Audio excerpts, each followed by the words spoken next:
Welcome back to On Texas Football. I'm Jeff Howe, joined by CJ Vogel. Time for another edition of Longhorn Weekly. This one brought to you by Flat Creek Estate Winery. We'll tell you more about Flat Creek here later in the show. CJ, as we take a look at the 2026 recruiting class as it stands after the commitment of Derek Cooper, Texas coming off a massive week with Tyler Atkinson, James Johnson, and Derek Cooper all in the fold. You look at where the Longhorns stand right now. You take stock of every position. CJ, I'll start with this.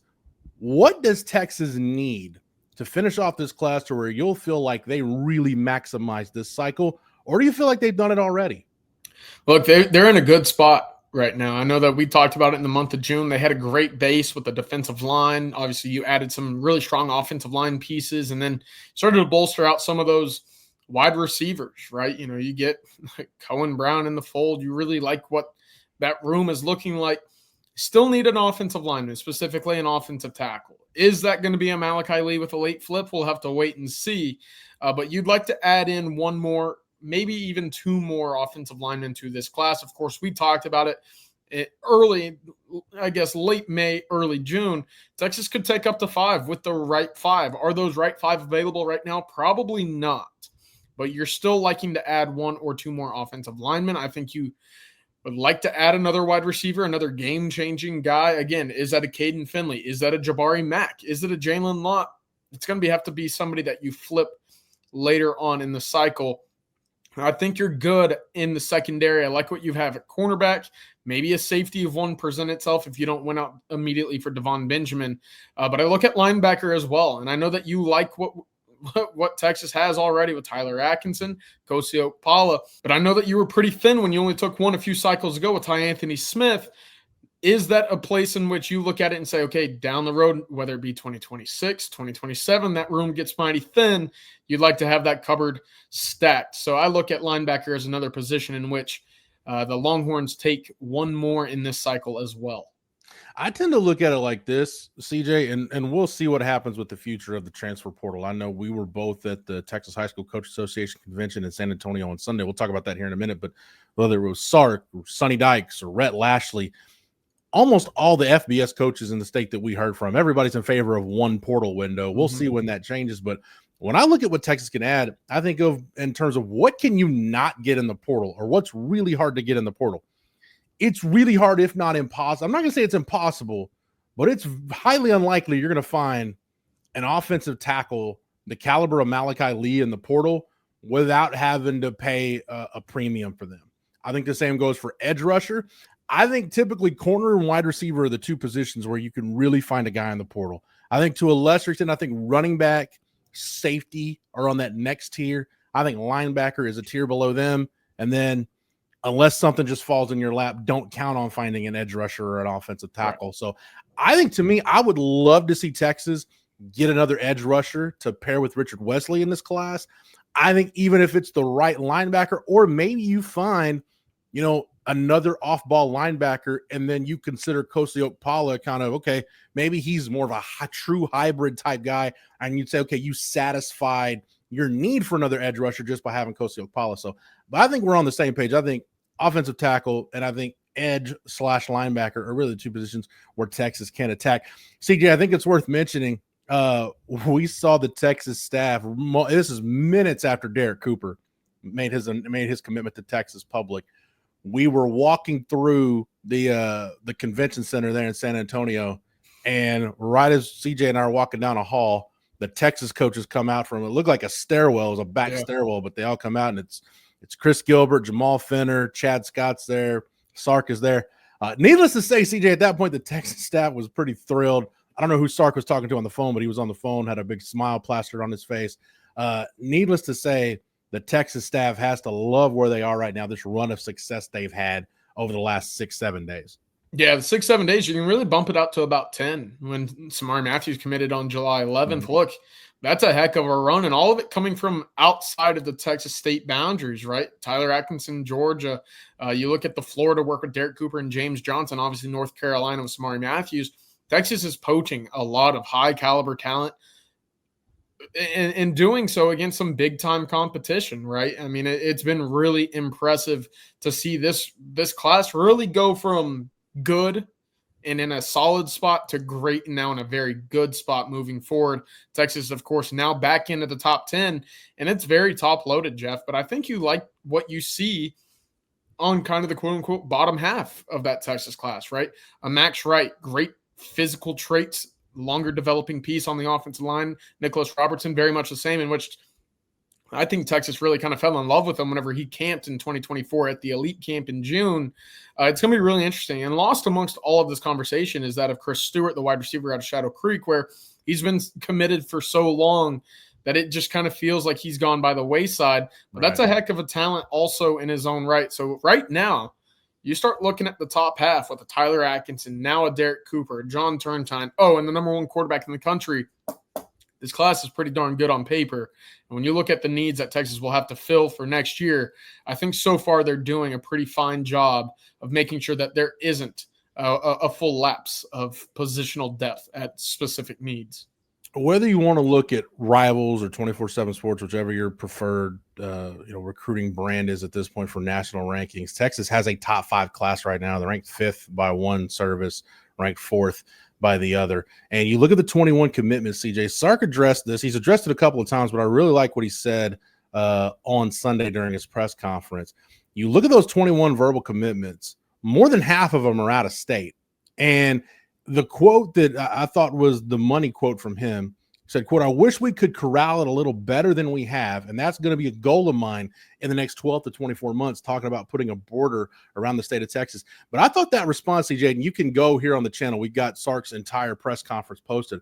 I thought he made a really good point to say, look, yes, we're having to go out of state. And I'm paraphrasing here. We're having to go out of state to get guys, but the in-state kids are going out of state too. And I think the bigger challenge for Texas, and he talked about it for Texas A&M and SMU and the other schools as well, why are kids leaving the state? And really wrap your arms around that and see if there's something that you can identify in there that maybe you can combat in the future. CJ, I don't know where you stand on this, and I say this as somebody that used to be firmly in the camp of, hey, if you're the University of Texas, you got to take care of your backyard. I think at this point, with Texas being a national brand and the success from year one in the SEC and the way it continues to trend, yes, you've got to take care of your backyard. But if you got to go to South Florida or the Atlanta metro area or Southern California to find players, and wherever you can find players to fill out a national championship roster, you go get them. Yeah, 100%. And look, Sark made a really interesting point in Atlanta when we talked to him about this very topic. He said, look, because of social media, because of broadcasting rights that you can watch a game anywhere in the country at any point, it doesn't matter if you stay close, right? And of course, now with the idea that a lot of these kids are being paid to the extent where they can travel their family on a weekend game, it doesn't really matter if they stay close. Parents will be able to make that trip because of the way that these kids have resources to get their parents out to games as well. And it only helps Texas going into Georgia, Alabama, Florida. They'll be playing in Mississippi this year for these kids to go out and see. And we saw it with Texas A&M when they had the 11-year head start into the conference. They utilized this and built that into a front seven that was pretty good year after year. Of course, they had their own issues and for the most part didn't capitalize on that head start like one would think. But They were able to build in the trenches. They were able to build in which Texas didn't necessarily have that door open to them, which they now do. And as a result of winning on the field, plus developing 23 draft picks in 2 years, you get the best of everything if you're the Longhorns. And now there's no door closed to them when it comes to, I'd like to take a look at your kid in the sense of he might be a good fit for us. High schools are certainly more open, if you will, to letting the Longhorns come in and talk to prospects. I think it's a matter of perspective and what is your end goal if you're looking at how Sark and Texas approach in-state recruiting. If you're expecting it to be like Mac Brown had it 20 years ago, where you won a national championship almost exclusively with a roster built from kids from the state of Texas, I just think college football, to everything you just said, CJ, and echoing what Sark said, I just think college football is such a national game. It's not about regional conferences anymore. I just don't think that's a very realistic approach. And Sark alluded to that too, that kind of got them behind the 8 ball a little bit in building the roster. But if your goal is to, if your vision, if you're a Texas fan, or if you just love Texas high school football, if your vision is, hey, I think the flagship school should have 50% of their roster or more from the state of Texas. I think that's pretty realistic and a goal you can strive for. But at the end of the day, as long as Texas is competing for SEC championships and they're in the CFP, I don't think anybody listening to this, watching this, that loves Texas football, I don't know, CJ, that they really care where the guys come from. I know and look, I'm a Texan. I have a lot of pride in my home state. But at the end of the day, if it's kids from Texas or Southern California, like I said, or South Florida or the Atlanta metro area, wherever, just put a championship product on the field. And what Sark is doing right now is what I wish Mac Brown would have done, which post-national championship, there were doors open for Texas to go into various parts of the country. Could Texas have gone into Metro New Orleans at that point and gotten a kid? Probably not. But could they have gone to Southern California? Could they have made better use of places like Arizona or maybe even like Metro Las Vegas where there's a handful of kids? Could they have gone into parts of the Southeast, parts of Florida, maybe the Carolinas, up in the DMV? Could they have done some of that? I think they could have. I don't think they maximized it. That's why I say, CJ, and I don't know where you stand on this, I think Steve Sarkisian has a chance to maximize Texas like no coach has since Coach Royal. Couldn't agree more. And we've already seen part of that, right? Where would Texas be without a Bijan Robinson out of Arizona or an Xavier Worthy out of California, right? Already utilizing that talent in the sense of come here, perform, produce, you're in the NFL. Oh, and you also lived a pretty good life in college. It's the blueprint for what Texas is now pitching to other prospects across the country. On top of that, hey, you're also now in a position where you don't have to go 5-7. You don't have to go 8-5, right? This is a team that's going to compete for SEC championships. It's going to be one of the top 12 teams in the country, or at least should be year after year after year with the way that they've established this blueprint. And as I mentioned, going on the road, going to Grayson High School out in Atlanta, going to New Orleans in the spring, kids are hearing and seeing the Texas logo saying, oh, yeah, that's a school that I'd like to see a whole lot more of, whereas that previously wasn't the case. But now that they're winning, now that they're developing, those were always the two big hurdles that they had to get over. Kids everywhere are starting to say, I'd like to go see Austin, Texas, and I'd like to do so before maybe they even offer me. Yeah, and then you think about getting a Corey Wells out of Mississippi, Vonnie Cleveland out of the state of Alabama, Texas dominating recruiting in the SEC footprint, which at this point, CJ, I don't know that you could ask for much more. I want to thank our sponsor for this edition of Longhorn Weekly real quick. That is Flat Creek Estate Winery. Flat Creek, one of our travel sponsors, our travel partners for SEC Media Days. I want to thank the folks at Flat Creek for getting us to and from Atlanta. Flat Creek Estate Winery, one of the best wineries in the state of Texas. Did you know that the most awarded wine in Texas is actually the vineyard closest to Austin? That's right. Flat Creek Estate Winery is just minutes from town, and they've won award after award recently for their vintage wine, the Super Texan. And the Super Texan recently won the San Francisco Wine Award with a score of 98 out of 100. It was named the top red blend in the country. It's not just the top red blend in Texas. It's the best in the country. Super Texan is now available at your local spec, so give it a try. You can find it also at HEBs across the state, or you can just get over to Flat Creek yourself. Flat Creek is a gorgeous venue with barbecues and wine tastings every single weekend. It's perfect for a day date with your significant other, or if you just want to get out of town from the hustle and bustle and get away and enjoy a nice afternoon out at Flat Creek Estate Winery. That's Flat Creek Estate Winery. Again, we want to thank them for their sponsorship of Longhorn Weekly and being a great partner for On Texas Football. CJ, last thing I want to mention about the actually a couple of things about the Texas High School Coaches Association convention.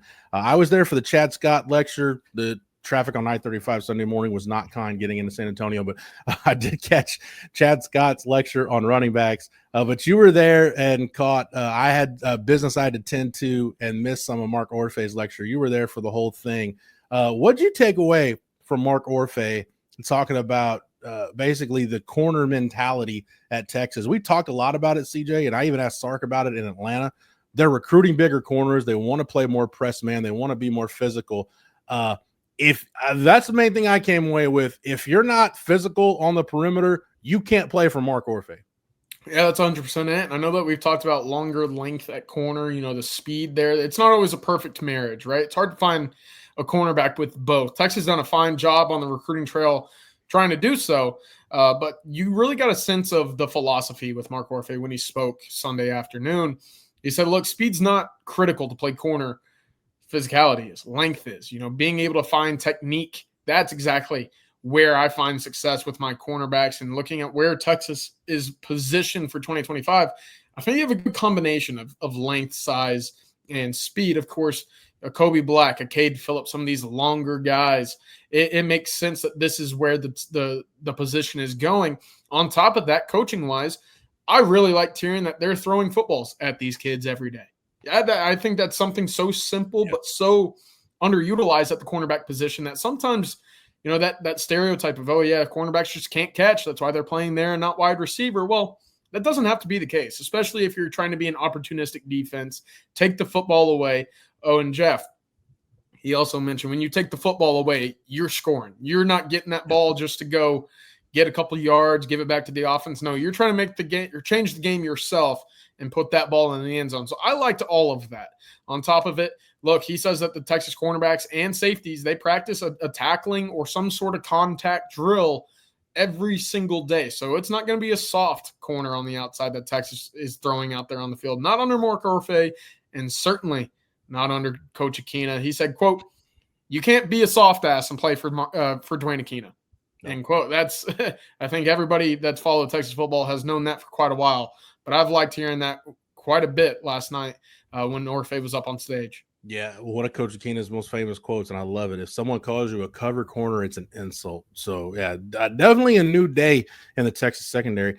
And I want to give props to Chad Scott. Look, nobody can command a room or an audience the way Tashard Choice could, right? He's one of one as far as that goes. And last year at coaching school, the Texas staff did a chalk talk on that Sunday night right after the Division I coaches panel. And I don't even think Tashard Choice was going over any X's and O's. It was just sharing stories and, just basically fielding all kinds of different questions. But he captivated you. I don't know. It's almost like a preacher that just really captivates you. That's what I would compare Tashard Choice to. So you can't expect Chad Scott to be that. But I think in terms of teaching the position, CJ, in terms of teaching what it takes to be a running back, not just at the college level, but at the pro level, I think Texas got a good one in Chad Scott. He talked about running backs that play for him. You got to have a vertical mentality. You better be pressing the line of scrimmage. You better be looking for that one cut, and you better be ready to get upfield and go try to score touchdowns. Basically, if you're going to dance and second guess yourself, there's no room for you in a Chad Scott backfield. And I like that because I remember talking to Bijan Robinson at one point, and Bijan said the biggest difference between college and the NFL. He said he noticed it going from high school to college or from college to the NFL, how quickly that hole closes. It is night and day. Like, there's a difference between high school and college, but you see it in college and you can still get there. But, man, in the blink of an eye, that hole closes in the NFL. So, really, you got to speed yourself up. And I think Bijan's handled it pretty well at this point. But I love what Chad Scott is doing in the running back room. And I'll tell you this, CJ, on that clinic tape, a lot of Trey Wisner cut-ups, a lot of James Simon cut-ups. So, I'm just saying – if you're looking for a freshman to break out, we talk about running back being one of the positions where you typically see a freshman stand out early. Keep an eye on James Simon is all I'm saying. Yeah, I think that would line up with what we've heard out of the spring. Obviously, a lot of expectations. It's a crowded room, No Christian Clark, obviously, because of the Achilles, but he did work his way back in the spring. It's going to be a fun room this fall. The one thing for me is, how do you turn a Jarrett Gibson into a guy like a Letty Brown or a CJ Donaldson, a heavier setback? You talk about getting downhill and utilizing those short yardage situations. How can he separate himself before you get a CJ Baxter 100% back out on the field? And if that's the case, how quickly can a CJ Baxter get back on the field? Because, look, that same type of hit the hole, get there quickly, utilize what's given to you. It's going to be really interesting to see how that philosophy is implemented this year compared to what we've seen previously under Tashard Choice. Last thing, CJ, I asked Sark about basically camp structure getting ready for Ohio State. And I love what he said. He didn't shy away from it. He talked about how they've structured their camp getting ready for an opener. The difference, obviously, this year is there's no Rice or Colorado State before the big non-conference game. You got Ohio State right out of the gate. He said still for about the first 2.5 weeks, it will be a legit training camp. They won't change that. But instead of taking a week to get ready for the big non-conference opponent, basically installing the game plan at that point, and then, hey, we might want to show up and be prepared to play Rice or Colorado State. There's no messing around now. They're going to take about 2 full weeks to get ready for Ohio State before they get into game week. CJ, I like the fact that there doesn't have to be this kind of veil of, yeah, okay, we're not really thinking about that big non-conference opponent because we've got fill in the blank, group of 5-6 opponent. No, Sark knows the task. He said it's probably the most daunting opener he's had in his career as a coach, which I think you're going to play the defending national champions at their place, the team that ended your season last year. I don't think that's a stretch, but I like the fact that he's making no bones about it. After a certain point in camp, it'll be 100% focused on Ohio State. Which I love. Look, I know that he mentioned it last year. He's had guys on staff scouting in Alabama, scouting in Michigan, in May, June, July, trying to get that leg up. Now that it's out front, I'm sure that remains the case, but it's balls to the wall to beat Ohio State right away. And they don't get that luxury of an opener, like you said, but neither does Ohio State. And again, they have a lot of similarities in terms of roster reconstruction, new quarterback. The one thing that they do have to deal with that Texas does not is a change in both coordinators, which you talk about continuity. That's a feather in the cap for the Longhorns, whereas it might be a bit of a surprise for Ohio State in the way that they could utilize some of their playmakers. All in all, Texas starting early in their prep for the Buckeyes, couldn't ask for much more. I also like Sark embracing all the stuff that you worry about in an opener. You worry about tackling, you worry about blocking, you worry about communication, you worry about your special teams because not a lot of people are repping special teams live in camp now. All of that stuff gets heightened to the maximum because of the opponent you're playing. So we typically see sloppy play in openers. Expect some sloppy moments from both sides in that Texas-Ohio State game. But, hey, whether it's a bad snap on a punt or a muffed punt or a blown coverage, there will be some of that in the opener. It's just because of the opponent you're playing, that stuff gets exacerbated. It's on a much bigger scale. But, hey, as of today that we're recording this, CJ, 40 days away from the opener. It's getting closer. Talking season's almost done. We can actually look at football. So I'm thankful for that. And thank you, CJ, for the knowledge and expertise. As always, thank you to Matthew behind the scenes for producing it. Thank you to the entire On Texas Football staff. And if you're not an OTFOG, it's all right. You can become one right now. Get over to ontexasfootball.com. Use the promo code OTFOG. That'll get you 1 year of access at ontexasfootball.com for $39.95. You don't want to miss out on anything we've got going, especially with camp right around the corner. Don't forget to like this video. Make sure you're subscribed to the On Texas Football YouTube channel, so that way you're abreast of everything going on the 40 acres, both at ontexasfootball.com and here on the channel. For Matthew, for CJ, for the entire On Texas Football staff, I'm Jeff Howe. Thank you so much for watching and listening, and until next time, welcome.